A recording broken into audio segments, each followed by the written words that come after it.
Shalom, Bapak Ibu Saudara-saudariku yang dikasihi Tuhan. Firman Tuhan hari ini, Kisah Rasul pasal 7 ayat 14 sampai ayat yang ke-40. Pembelaan Stefanus. Saudara-saudariku yang dikasihi Tuhan, Stefanus adalah salah seorang dari 7 orang yang dipilih oleh umat untuk melayani orang-orang miskin, para janda di jemaat Kristen mula-mula di Yerusalem.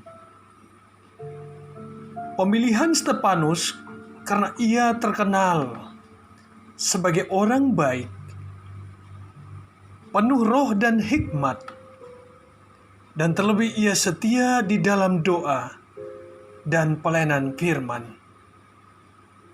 Karenanya tidak heran Allah berkenan kepada Stefanus dan pelayanannya. Allah memberikan kuasa Roh Kudus, sehingga Stefanus memiliki karunia dan kuasa untuk mengadakan mujizat-mujizat. Dan terlebih Stefanus bukan hanya sungguh-sungguh beriman kepada Yesus Kristus, tetapi juga berani untuk menyaksikan imannya kepada banyak orang. Dan kesaksian iman Stefanus bukan membuat orang-orang Yahudi yang sudah menyalibkan Yesus bertobat, tetapi justru membuat mereka menuduh Stefanus dan terlebih iri dengki dengan Stefanus. Mereka menuduh Stefanus sebagai penghujat Allah dan tidak menghargai tradisi Musa. Karenanya Stefanus diperhadapkan di mahkamah agama Yahudi. Saudara-saudariku yang dikasihi Tuhan, yang menarik adalah tatkala Stefanus di hadapan mahkamah agama, alih-alih Stefanus berusaha untuk membela dirinya sendiri, yang terjadi justru Stefanus menyaksikan imannya tentang rancangan Allah yang luar biasa untuk menyelamatkan umat manusia. Karenanya, Stefanus memberi kesaksian bagaimana Allah memilih Abraham. Allah memberkati dan menuntun Yusuf. Allah memakai dan memberi kuasa kepada Musa untuk membebaskan Israel dari perbudakan. Dan terlebih Allah mengutus Yesus Kristus. Itu semua dalam rancangan keselamatan Allah bagi umat manusia. Namun apa yang terjadi? Umat Israel alih-alih mereka bertobat setelah mendengarkan kesaksian dan pembelaan Stefanus, yang terjadi justru mereka bertambah marah, geram, dengki, benci, dan ujung-ujungnya mereka menyeret Stefanus keluar.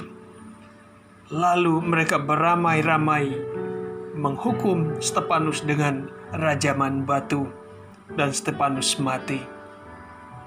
Saudara-saudariku yang dikasihi Tuhan, apa artinya bagi kita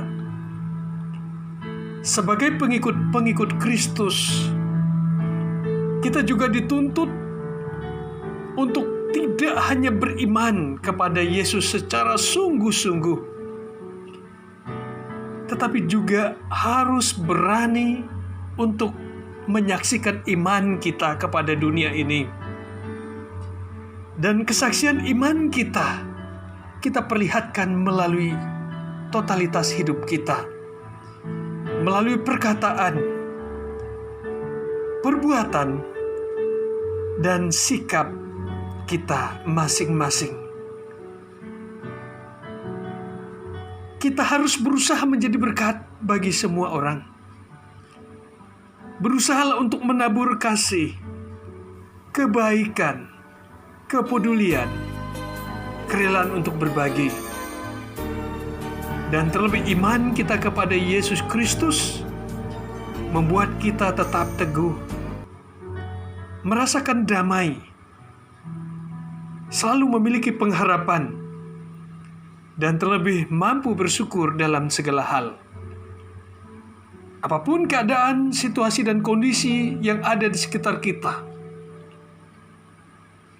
yang bagi orang-orang dunia ini itu sangat menakutkan, dan tidak sedikit orang stres, depresi, takut, dan panik berlebihan, terutama karena wabah corona.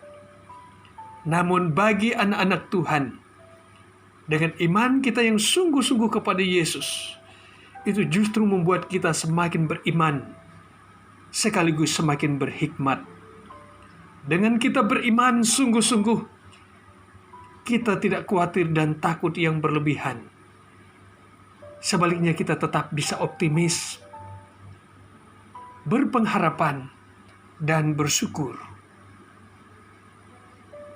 Dengan hikmat membuat kita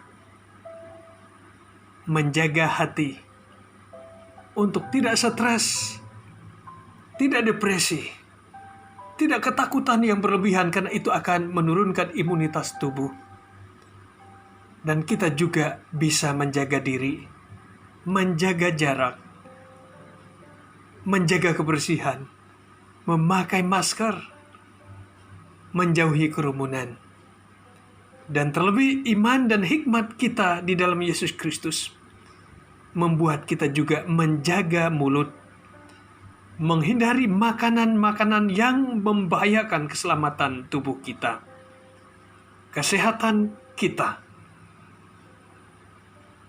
Kiranya firman Tuhan ini menguatkan iman kita. Amin.